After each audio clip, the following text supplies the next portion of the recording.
other objects. This is an old-fashioned one, a ball and claw-footed bathtub without plumbing connections. Kind our fathers and mothers knew about. Into this they poured the Saturday night water by hand. Some liked it cool. Others liked it hot. There we are, dear. That hot enough? If you think so, darling. Oh, you're the sweetest. I wonder how I had the luck to marry you. Part of my job, dear. Taking care of you. And one day soon, we shall have a tub with taps. One of the new ones. You'll see.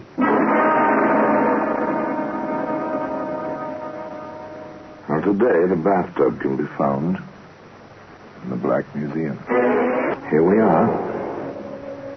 Here we are in the Black Museum. Here's the bathtub. So innocent, even comical. Basis for 1,000 jokes. Foundation for laughter, circa 1910. No plumbing attached, of course. One poured the water in from buckets and pitchers. Truly an effort, the use of such a tub as this. Definitely a matter for an interior, not for an exterior. Certainly not for a garden like this, where in the peaceful year of 1910, Edward Jones read aloud to his wife, Evelyn. Friendship is constant in all other things, save in the office and affairs of love. Therefore all hearts in love use their own tongues. Let every eye negotiate for itself, and trust no agent. For beauty is a witch against whose charms faith melteth into blood. This is an accident of hourly proof, which I mistrusted not. That's Shakespeare's Much Ado About Nothing, my dear. Like it? You read so well, Eddie, darling. So well. I do like it here, Evelyn. I wish nothing ever interrupted us. But, as the bard said, the world is too much with us. You make that sound as if you were going off on another trip. Are you, darling? I'm afraid so. That case for Mr. Carter, the Ming Dynasty cherry water bottle, remember? I've heard of one up north. Oh, dear, I wish I could run an antique shop without these interminable trips. But I suppose there's nothing for it. Too bad. Poor Eddie, poor Evelyn, separated so often and for such long periods. But business is business, and a living must be made. Eddie bids his wife a fond farewell and proceeds on his way to a middle-sized city. There he walks the streets, enjoying the sunshine and the crowd, when suddenly... Ed! Oh, Ed, darling. Oh, at last, after all these months. Oh, Ed. Wait, what? Anne. Oh, my darling. Oh, Eddie. Oh, it's been so long and no word. I thought you might be dead. Of course not, darling, like the bad penny. Why, I was hoping against hope I'd find you any minute. I went back to our place, but you'd gone. A new landlady, no information. Oh, but what happened, darling? You never wrote, and I waited and waited. Yes, it was an accident, darling. Blow on the head. Amnesia. Only a few days ago, I came back to myself. Oh, my poor darling. No matter, darling Annie. We are back together. Once again, we are husband and wife. So that's the little game, is it? A wife in every city, is it? Well, now, Mr. Edward Jones, what's the idea? What can this get you, besides a heap of trouble and stiff prison sentence? What can it get you? There we are, Anne, my dear. I signed mine. Now you sign yours. You see? Ladies are first, except in getting off trolley cars or signing wills. Oh, Eddie, you are sweet. There we are. Now, oh, heaven forbid, anything happens to you, all you have is mine, and vice versa, if anything should happen to me. Heaven forbid, Anne, my dear. Well, apparently it can get you plenty. If your wife has plenty, and Anne was, well, decently off with a needy income from her father's estate, although she was not allowed to touch the principal. However, there was a proviso concerning her husband's rights. If and when. I'm horribly upset about it, Doctor. Here she is, apparently in perfect health. She has an awful fit, and all she remembers about it is a slight headache. She's my wife, Doctor. These things happen, Mr. Jameson, I can assure you. Oh. So Eddie Jones is Eddie Jemison hereabouts. That's interesting. Nothing. I found absolutely nothing physiologically wrong with Mrs. Jameson. She's in perfect physical health. Now then. But how can I be, Doctor, when I had these terrible fits? There are such things even we doctors don't know yet, my dear. Such as the reaction of the human mind to great stress. And you've been through such stress with Mr. Jameson missing so long. But what can we do about it, Dr. Margetson? Oh, just rest, relaxation, quiet, peace. Most important, relaxation. Now I'll prescribe a mild sedative each night before sleeping. So simple, so easy, so diabolical, and so considerate. No, Anne, darling, you mustn't even fetch your own bath water. There we are, almost full, and nice and warm. Just like to relax him, just as the doctor ordered. Oh, Eddie, I don't know why you do all this for me. I don't do half as much for you. You do, darling, just by being. You know that, don't you? No, I say it 100 times a day. Eddie, you're sweet. All right, my dear. Now step in. I'll help you. Take care. The water may be hot, and the tub may be slippery. There we are, dear. Is that hot enough? If you think so, darling. Oh, you're the sweetest. Oh, I wonder how I had the luck to marry you. Part of my job, dear. Taking care of you. And one day soon we shall have a tub with taps. One of the new ones. You'll see. Ready to sit down, darling? Mm-hmm.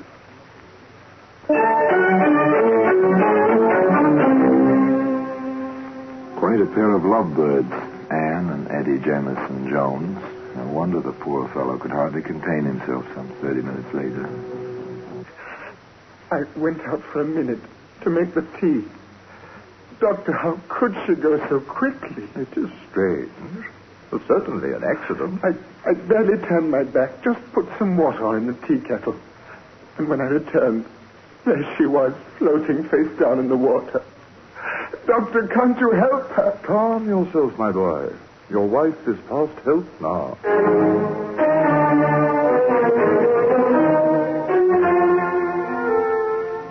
Such tragedy, such tears, and a will by which Eddie came into something over 800 pounds. In 1910, that was a fair amount of money. Enough for a man to live on with his wife for quite some time, while he read Shakespeare aloud in a quiet garden. Shall I compare thee to a summer's day? Thou art more lovely and more temperate. Rough winds do shake the darling buds of May, and summer's lease hath all too short a date. Evelyn, how you stand for me for all my absences. I hardly know. I suppose I love you, dear. You are nice. And you're a good provider. Mm-hmm. So until you come back, I'm always content to wait. Go on. Read some more, darling. Yes. Yes, of course. Nor shall death brag thou wanderest in his shade. Nor shall death brag. The young man read aloud, but where were his thoughts? On his next trip? On the story he would invent? And which story? To which woman? His ever-faithful Evelyn? Or young Libby, whom he took to wife some 2 months later? So this is the bride, Mr. Jameson. This is Mrs. Jameson. Isn't she lovely? Oh, Eddie, stop it. We're only married a few hours, and you're embarrassing me already. My deepest apologies, darling. Are our quarters ready? Oh, they certainly are. I'll let my boy help you with the bags. It's not every night we have a bride and groom in this house, you know. No, not every night. This promised to be eventful indeed, particularly if you knew Eddie Jemison Jones. Oh, Mrs. Grundy. Yes, Mr. Jameson? I hate to bother you, but could we have enough hot water for a warm bath? My wife hasn't been well. Some kind of spell, almost a fit. Took her to a doctor yesterday. Oh, dear. And so young she is. Nothing serious, just needs relaxation. That's what the doctor said. She insisted on going through with the wedding, even though I thought it might be better to postpone it. So a good warm bath. Nothing quite so relaxing, is there? I'll set the fire going right away. You Neville? Oh, yes. Aria da capo. To repeat the theme, this time with a variation. And the variation was a bag of tomatoes.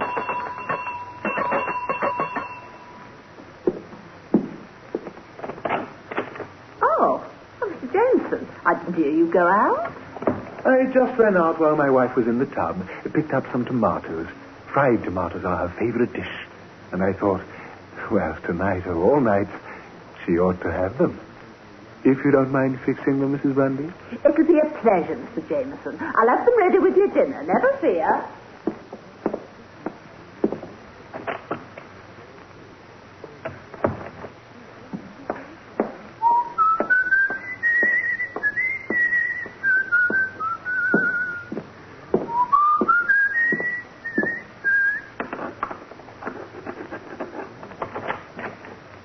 It's me, Libby, darling. I'm back.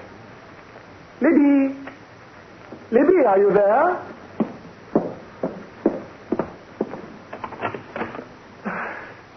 Good heavens.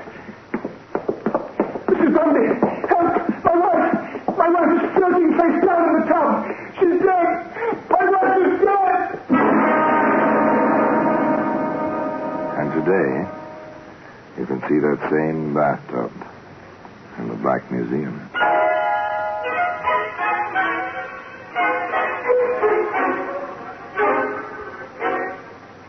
Yes, the girl was dead, floating in the bathtub, face down, just as Anne before her. And Eddie, he was stricken, heartbroken as a bridegroom ought to be. My poor Libby. To die alone like that on her wedding night. So good, so sweet, so eager for life, and so in love with me. Even insured her life for me just before we married, as if she had a premonition almost. £750 insurance is a comfortable sum. Man and his wife can live in their garden quite decently with a sum like that for quite a few months in 1910. But it seems one can grow a trifle bored, even with a garden on Shakespeare. How do you feel now, dear? Slight headache, that's all. It'll go away. Evelyn, you've got to go back to the doctor or find a new doctor. A slight headache, that's how your fit started yesterday. No, he's not trying the same thing again. But he seems to be. Of course, he's had two quite successfully accidental deaths in his life so far. Perhaps a third? But that's not possible. Or is it? Almost ready, Evelyn? In a minute, dear. Better come while the water's hot. You know what the doctor said about relaxing? Hurry now, darling. It's steaming, but not too hot. All ready, dear? All right, dear. There's not that much hurry. Oh, dear. Who's that now? Wait for me, darling. I'll help you get in. The tub may be slippery. One day we'll have a modern tub with taps and hot and cold running water. You'll see. Now, don't try to get in without me. All right, dear. I'll wait for you.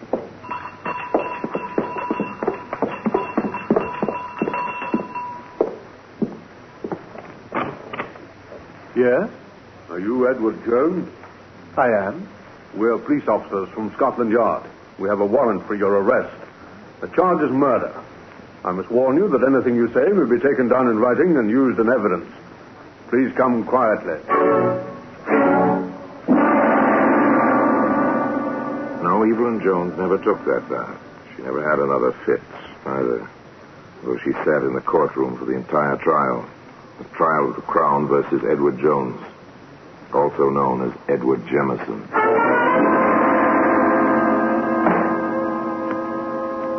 May it please your lordship, gentlemen of the jury, this is a peculiar case. No one saw this man commit the crime of which he stands accused. Yet every circumstance, every bit of evidence points to the fact that this man stands justly accused and deserves proper punishment.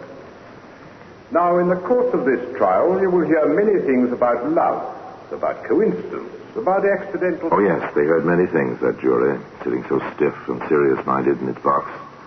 Not the least was the opening of the famous defense counsel who held a brief for Edward Jones, also known as Jemison. Nor will we deny that this man may have married vigorously, but he did love these poor women, and it was a far, far better thing he did in marrying them than to lead them astray and then leave them alone with remorse, as so many men have done before him. We deny that my client killed these poor women. We claim only that he was the victim of a set of circumstances and the interference of a busybody. Yes, a male busybody. A male busybody? Well, perhaps. But how could a policeman, in the proper course of his duty, fail to check on so obvious a coincidence? Yes. We had a letter at Scotland Yard from a Mr. John Curtis. What were the contents of that letter, Sergeant? Mr. Curtis had noticed a brief announcement in the newspapers regarding the death of a young woman, a bride, by drowning in the bathtub. He wished to call our attention to a similar accident some time before. In both cases, the name was Jemison. You saw this letter yourself? I did. Is this the same letter? It is, sir.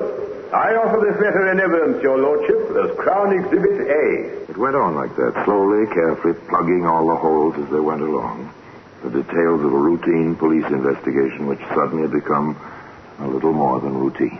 Sergeant Mason, when you visited the scene of the first drowning, what did you learn? That the man known as Jemison had mentioned two wills. One by himself in favor of his wife, one by his wife in favor of himself. We checked the files of the probate court. The latter had been probated. We called on the lawyer involved. He had a copy of the other will. The man known as Jemison had no property to bequeath. The deceased had quite a bit. And when you visited the scene of the second drowning, Sergeant? We learned that the man known as Jemison had mentioned an insurance policy in his own favor. We inquired of all the insurance companies and found the records.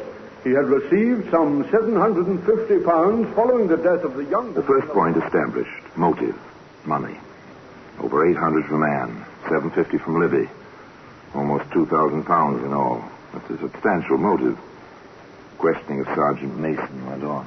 Now, in the matter of tracing this man Jameson, what did you do? Just routine, sir. We checked the mailing address at the insurance company and found it to be the same as the house where the second woman had died. There, we discovered a forwarding address, a postal box. We covered that box. I watched it myself, sir. And when this man known as Jemison came to open it, I followed him. He went first to an antique shop, then to his home. Having located him, I made some quiet inquiries and learned that he was known as Edward Jones.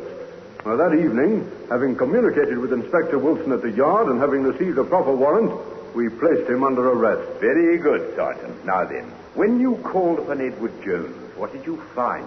The woman who claimed to be his proper wife was waiting upstairs, sir, for him to help her into a hot bath. One further question, Sergeant. Is the man you arrested in this courtroom now?